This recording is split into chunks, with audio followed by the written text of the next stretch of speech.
The physical injuries those 3 Houston firefighters are dealing with can take months, if not years, to heal. But the mental and emotional toll they'll endure often go unseen. Here to talk to us about the psychological impact is trauma therapist Chow Nguyen. Chow, great to see you. Thanks so much for joining us. You've got experience with first responders. What are some of the immediate mental health challenges that they may face? This is an emotionally distressing event. So of course these firefighters are going to experience emotional distress, and that looks like nightmares, flashbacks, depression, anxiety.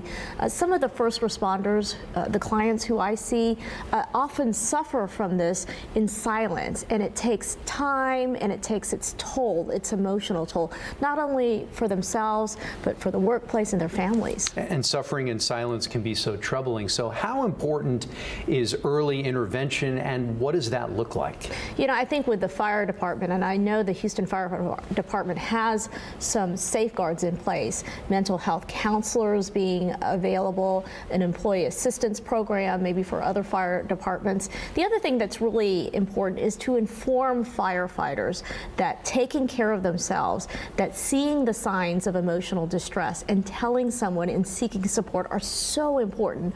I'm also encouraged to see that the fire department is implementing mental health education and awareness as part of their cadet training. And the education and awareness is so critical. What's the best way to deal with all of these emotions from a family's perspective?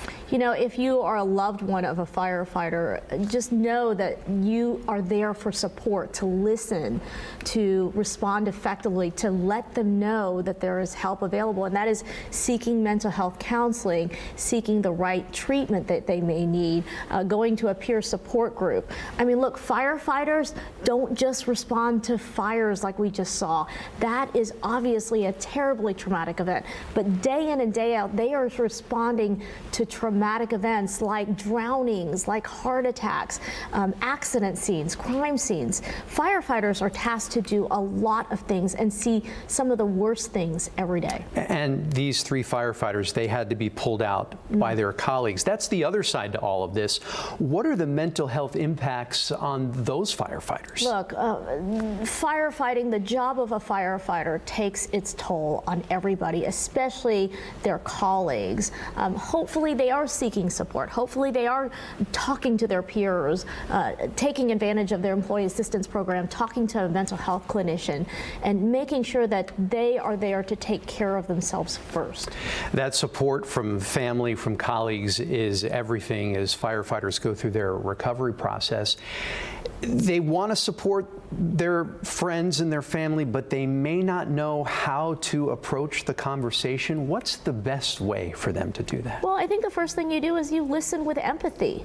You know that you are holding space for somebody who might be suffering from an emotionally tolling, taxing event. Let them know that you're here, that you're there to listen, and then tell them that there are resources. There are plenty of resources to seek support, especially for those emotionally distressing events that they experience. And having that support, as we said, is so critical on their journey to recovery, which again, in a case like this, it could be months, if not longer. Hopefully those firefighters will get the help they need. Chow Nguyen, appreciate you making time for us today. Thank you so much.